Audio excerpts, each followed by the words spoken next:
Comme nous l'avons mentionné avant la pause, il y a beaucoup d'intérêt concernant notre émission de la nuit dernière, rapportant les évidences médicales de plus en plus grandes de la puissance de la prière. Malgré les sceptiques qui continuent à douter et de parler. La conclusion de la partie 2 de notre sujet. Est-ce que la prière guérit?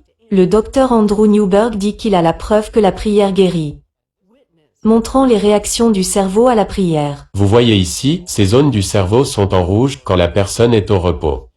Mais ici, les couleurs passent en jaune quand la personne est en train de prier.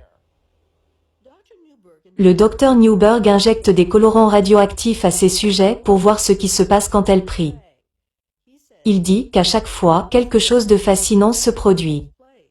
Est-ce que vous irez jusqu'à dire que la prière peut guérir? Absolument, absolument. La prière peut guérir. Il y a des changements au niveau des différents neurotransmetteurs. Des éléments chimiques dans notre cerveau qui aident à libérer des choses comme la sérotonine et la dopamine dans le cerveau. Certains de ces choses peuvent aider à soulager des douleurs. Les résultats des recherches du docteur Newberg sont dans son livre. Ce sont des centaines d'études des dernières décennies.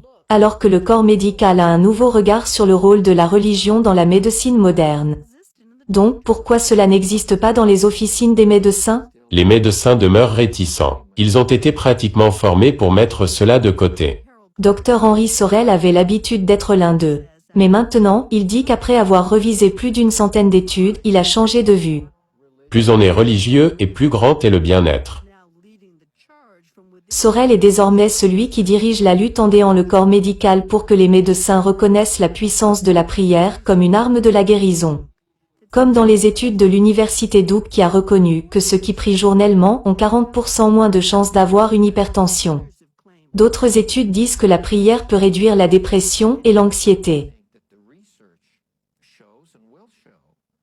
Nous pensons que la recherche montre et montrera que les gens dont la foi est supportée par leur corps médical iront beaucoup mieux. À notre connaissance, ce n'est pas un remède contre le cancer. Cela ne va pas guérir quelqu'un d'une maladie cardiaque. Nous ne pouvons pas dire aux gens de prier pour aller mieux.